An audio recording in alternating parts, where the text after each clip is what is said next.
Portion ട്രാക്കറിലെ പുതിയ version 22 ആക്കിയതിന് ശേഷം പല ടീച്ചേഴ്സിനും ലോഗിൻ ഇഷ്യൂസ് റിപ്പോർട്ട് ചെയ്തിട്ടുണ്ട്. അപ്പോൾ ഈ ലോഗിൻ ഇഷ്യൂസിൽ പ്രത്യേകം ടീച്ചേഴ്സ് എടുത്ത് പറയുന്നത്, ലോഗിൻ ചെയ്യുന്ന സമയത്ത് യൂസർ നെയിമും പുതിയ പാസ്വേഡും എൻ്റർ ചെയ്ത് മുന്നോട്ട് പോകുന്ന സമയത്ത് വൈറ്റ് സ്ക്രീൻ എററും അല്ലെങ്കിൽ അതൊരു ബ്ലാങ്ക് പേജ് ആയിട്ടാണ് കാണാൻ സാധിക്കുന്നത് എന്നുള്ളതാണ് റിപ്പോർട്ട് ചെയ്തിട്ടുള്ളത്. അപ്പോൾ നമ്മൾ മനസ്സിലാക്കിയപ്പോൾ ഇതുപോലെ തന്നെ ലോഗിൻ ചെയ്യാൻ സമയത്ത് ഇതുപോലെയുള്ള ഒരു എറർ മെസ്സേജ് കൂടി കാണുന്നുണ്ട്. എറർ നോട്ട് സ്പെസിഫൈഡ് എന്നോ എറർ എന്നോ അങ്ങനെ പലതരത്തിലുള്ള മെസ്സേജുകൾ കാരണം ഈ ഒരു ലോഗിൻ ഇഷ്യൂസ് ടീച്ചേഴ്സ് റിപ്പോർട്ട് ചെയ്തിട്ടുണ്ട്. നമ്മൾ ആദ്യം മനസ്സിലാക്കേണ്ടത്, നമ്മളെ ഫോണിനകത്ത് ക്യാഷ് ഫോൺ ആണെങ്കിലും നമ്മളെ പേഴ്സണൽ ഫോൺ ആണെങ്കിലും അതിനകത്ത് പോർഷൻ ട്രാക്കർ എന്ന് പറയുന്നത് ഒരു ആപ്ലിക്കേഷൻ ആയിട്ടാണ് നമ്മൾ ഇൻസ്റ്റാൾ ചെയ്തിട്ടുള്ളത്. ഈ ഇൻസ്റ്റലേഷൻ കംപ്ലീറ്റ് ആയതിനു ശേഷമാണ് നമ്മൾ ഈ പറയുന്ന യൂസർ നെയിമും പാസ്വേഡും കൊടുത്തുകൊണ്ട് മുന്നോട്ട് പോകുന്നത്. എന്നാൽ 22 വേർഷൻ പുതിയതിലേക്ക് മാറിയത് സാഹചര്യത്തിൽ നമ്മൾ ആപ്ലിക്കേഷനിൽ യൂസർ നെയിം പാസ്വേഡൊക്കെ എൻ്റർ ചെയ്ത് നമ്മൾ മുന്നോട്ട് പോകുന്ന സമയത്ത് ഇത് വേറൊരു ബ്രൗസറിലോട്ടാണ് ട്രാൻസ്ഫറായി പോകുന്നത്. ഈ ബ്രൗസറിലോട്ട് ട്രാൻസ്ഫറായി പോകുന്നിട്ടാണ് നമുക്ക് പുതിയൊരു ആപ്ലിക്കേഷൻ്റെ പേജ് ഓപ്പണായി വരുന്നതും മറ്റുള്ള പോർഷൻ ട്രാക്കറിൻ്റെ കാര്യങ്ങളൊക്കെ നമുക്ക് കാണാൻ സാധിക്കുന്നതും. നിലവിൽ ആപ്ലിക്കേഷൻ ആണെങ്കിലും ഇതിൽ അധികം ഡാറ്റാസ് ഉൾക്കൊണ്ടതുകൊണ്ട് തന്നെ ഇത് അടുത്ത ബ്രൗസറിലോട്ടാണ് ട്രാൻസ്ഫറായി പോകുന്നത്. എന്താണ് ബ്രൗസർ എന്നുള്ളതാണ് ടീച്ചേഴ്സ് ആദ്യം മനസ്സിലാക്കേണ്ടത്. ഈ ബ്രൗസേഴ്സ് എന്ന് പറയുന്നത് നമ്മൾ ഈ ഫോണിനകത്ത് തന്നെ ഉണ്ട്. നമ്മളതൊന്നും ശ്രദ്ധിക്കപ്പെട്ടിട്ടില്ല, ശ്രദ്ധിക്കാതെ പോയിട്ടുണ്ട്. കാരണം നമുക്ക് അതിലൊന്നും വലിയൊരു ശ്രദ്ധ കൊടുക്കേണ്ട ആവശ്യം ഉണ്ടായിട്ടില്ല. എന്നാൽ നമ്മൾ ഈ ബ്രൗസർ എന്ന് പറഞ്ഞു കഴിഞ്ഞാൽ നമ്മൾ ഈ ഗൂഗിൾ ക്രോം, ഒപ്പേറ മിനി എന്ന് പറയും, അതേപോലെ തന്നെ നമുക്ക് UC ബ്രൗസേഴ്സ് അല്ലെങ്കിൽ മൈക്രോസോഫ്റ്റിൻ്റെ ബ്രൗസേഴ്സ്, അങ്ങനെ ഒരുപാട് ബ്രൗസേഴ്സ് നമ്മുടെ ഫോണിനകത്തുണ്ട്. ഇത് ബ്രൗസേഴ്സ് എന്ന് പറയുന്നത് നമ്മൾ സാധാരണ ഗൂഗിളിൽ സെർച്ച് ചെയ്യാൻ വേണ്ടി ഉപയോഗിക്കുന്ന ഓരോ സോഫ്റ്റ്വെയറുകളാണ്. ഇത് ഓൾറെഡി നമ്മുടെ ഫോണിനകത്ത് ഇൻസ്റ്റാൾ ചെയ്തിട്ടുണ്ട്. ഈ പോർഷൻ ട്രാക്കർ ആപ്ലിക്കേഷൻ എന്ന് പറയുന്നത് ഒരു ആൻഡ്രോയിഡ് ഫോൺ സംവിധാനത്തിൽ വർക്ക് ചെയ്യുന്ന ഒരു ആപ്ലിക്കേഷൻ ആണെങ്കിലും നിലവിൽ ഈ വന്നിട്ടുള്ള 22 വേർഷൻ വന്നതിന് ശേഷം അത് വേറെ ബ്രൗസറിലേക്ക് ട്രാൻസ്ഫറായി പോകുന്നു. ഈ ബ്രൗസറിൽ ഏതെങ്കിലും ഒന്ന് നിങ്ങളുടെ ഫോണിൽ ഇൻസ്റ്റാൾ ചെയ്യുന്നത്, ചിലപ്പോൾ ഒന്നിൽ കൂടുതൽ ബ്രൗസറുകളെ ഇൻസ്റ്റാൾ ചെയ്യപ്പെട്ടിട്ടുണ്ടാവും. ഇത് നമുക്ക് ട്രാൻസ്ഫർ ആകുന്ന സമയത്ത് അതിൽ അപ്ഡേറ്റ് ആവാതെ കിടക്കുന്ന ഏതെങ്കിലും ബ്രൗസർ ഉണ്ടെങ്കിൽ അല്ലെങ്കിൽ ഏതെങ്കിലും ബ്രൗസർ ഡിഫോൾട്ടായി സെറ്റ് ചെയ്യാത്തതുണ്ടെങ്കിൽ ഈ പറയുന്ന വൈറ്റ് സ്ക്രീൻ എററോ ബ്ലാങ്ക് പേജോ വരാൻ സാധ്യതയുണ്ട്. അപ്പോൾ ആ ഒരു വൈറ്റ് സ്ക്രീൻ എറർ എന്താണ്, അതെങ്ങനെ ഒഴിവാക്കാം എന്നുള്ളതാണ് നമ്മൾ ഈ വീഡിയോയിലൂടെ മനസ്സിലാക്കാൻ പോകുന്നത്. ഈ വൈറ്റ് സ്ക്രീൻ എറർ പൊതുവായിട്ട് നമ്മൾ ചെക്ക് ചെയ്തപ്പോൾ മനസ്സിലാക്കാൻ കഴിയുന്നത്, ടീച്ചർ ഉപയോഗിക്കുന്ന പോർഷൻ ട്രാക്കർ ഉപയോഗിക്കുന്ന ആ ഫോണിനകത്ത് 2 ബ്രൗസർ ഉണ്ടാവും. അതിൽ ഏതെങ്കിലും ഒന്ന് ഡിലീറ്റ് ആയി കഴിയുക. നമ്മൾ ഇതിൽ സജസ്റ്റ് ചെയ്യുന്നത് ഗൂഗിൾ ക്രോം നിലനിർത്തുക. ഈ ഗൂഗിൾ ക്രോം അപ്ഡേറ്റഡ് അല്ലെങ്കിൽ നിങ്ങളത് പ്ലേ സ്റ്റോറിൽ പോയിട്ട് നിങ്ങൾ പോർഷൻ ട്രാക്കർ അപ്ഡേറ്റ് ചെയ്യുന്നത് പോലെ തന്നെ നിങ്ങളുടെ ഗൂഗിൾ ക്രോം ഒന്ന് അപ്ഡേറ്റ് ചെയ്തെടുക്കുക. എന്നിട്ട് അത് ഡിഫോൾട്ടായിട്ട് അത് സെറ്റ് ചെയ്ത് വെക്കുക.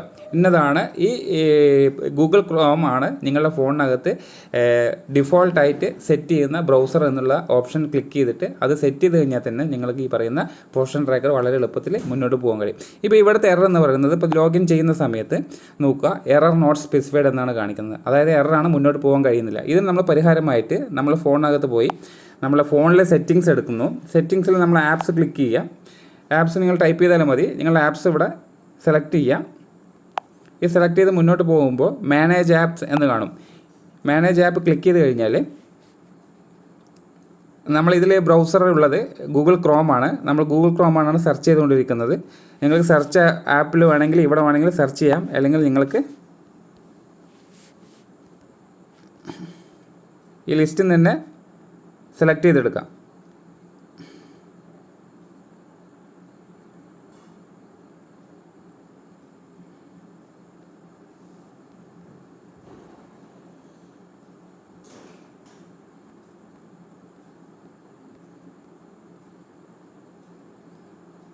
നമ്മൾ തിരയാൻ നിന്ന് കഴിഞ്ഞാൽ ആ സാധനം മാത്രം കാണില്ല, ബാക്കിയെല്ലാം ഉണ്ടാവും.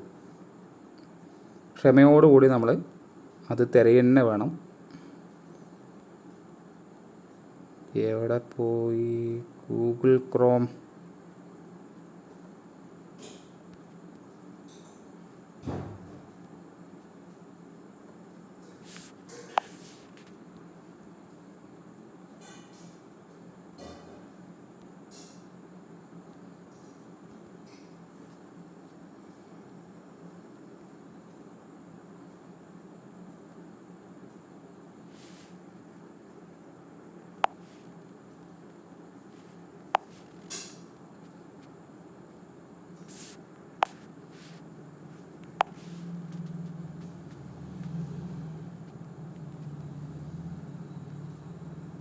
ഇവിടെയാണ് ഗൂഗിൾ ക്രോം കിടക്കുന്നത്. ഗൂഗിൾ ക്രോം സെലക്ട് ചെയ്തതിന് ശേഷം നമ്മളിവിടെ ഡിസേബിൾ ആണ് എന്നുണ്ടെങ്കിൽ അവിടെ എനേബിൾ ആക്കി കൊടുക്കണം. അതിനുശേഷം ആപ്പ് പെർമിഷൻ നോക്കുക. ആപ്പ് പെർമിഷൻ നമ്മൾ ഏതെങ്കിലും വിട്ടു പോയിട്ടുണ്ടെങ്കിൽ എല്ലാം പെർമിഷൻ ഓണായി കൊടുക്കുക, അലോ എന്ന് തന്നെ കൊടുക്കണം എല്ലാം.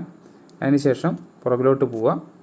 ശേഷം നമ്മൾ വീണ്ടും നമ്മൾ പോർഷൻ ട്രാക്കർ ഓപ്പൺ ചെയ്ത് ലോഗിൻ കൊടുക്കാൻ ശ്രമിക്കുന്നു. അപ്പോൾ നമ്മൾ ഇത് ബ്രൗസറിലേക്ക് മാറുകയാണ്. ഇത് കാണുന്നത് വേറെ ബ്രൗസറിലേക്കാണ് പോയിക്കൊണ്ടിരിക്കുന്നത്. വിൻഡോ ഓപ്പൺ ആയി വന്നു. ഇനി നമ്മൾക്ക് നമ്മളുടെ ഡീറ്റെയിൽസ് എൻ്റർ ചെയ്ത് കൊടുക്കാം.